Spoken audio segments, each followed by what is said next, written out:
नमस्कार मित्रांनो, तर स्वागत आहे तुमचं माझ्या चॅनलमध्ये पुन्हा. आणि आज आपण तयार करणार आहोत पालक पत्ता चाट. त्यासाठी हे बेसन घेतलं आहे थोडं आणि हे सगळं साहित्य घेतलं आहे. त्यामध्ये बेसनामध्ये मीठ, थोडी हळद आणि तिखट घातले, जिरं, ओवा आणि तीळ घातले आणि हे मिश्रण छान भिजवून घ्यायचं. एकदम घट्टही नाही आणि एकदम पातळही नाही भिजवून घ्यायचं. त्या पालक पत्ते त्यामध्ये डीप होतील अशी भिजवून घ्यायचं.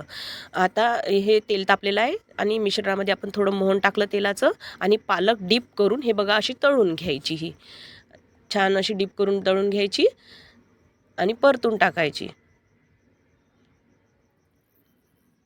तळल्यानंतर ही बघा ही अशी दिसते. पालक भजी अशी तयार होतात तळल्यानंतर. मी तुम्हाला तोडून पण दाखवते ही किती कुरकुरीत झाली तर बघा.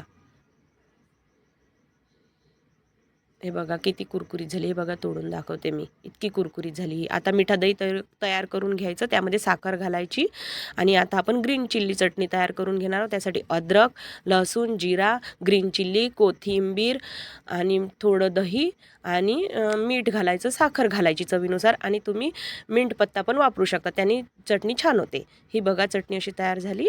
आता आपण चाट तयार करून घेऊया. त्यासाठी दही आणि सॉस नाही वापरायचा, टोमॅटो सॉस. त्यासाठी इमली चटणी वापरायची. इमली चटणीने चाट छान लागते. ग्रीन चिली चटणी, थोडा अनारदाना, थोडे सेव घालायचे थोडे आणि थोडी कोथिंबीर. तुम्ही चाट मसाला पण वापरू शकता. चाट मसाला माझ्याकडे नाही आहे म्हणून मी नाही वापरला, पण चाट मसाला वापरल्याने पालक भजी चाट खूप छान लागते. तुम्ही पण ही करून बघा. हे बघा खायला तर इतकी टेस्टी लागते की खूपच छान लागते. आणि लाईक शेअर, तुम्हाला ही डिश माझी आवडली असेल तर लाईक शेअर आणि सबस्क्राईब करा. थँक्यू, धन्यवाद.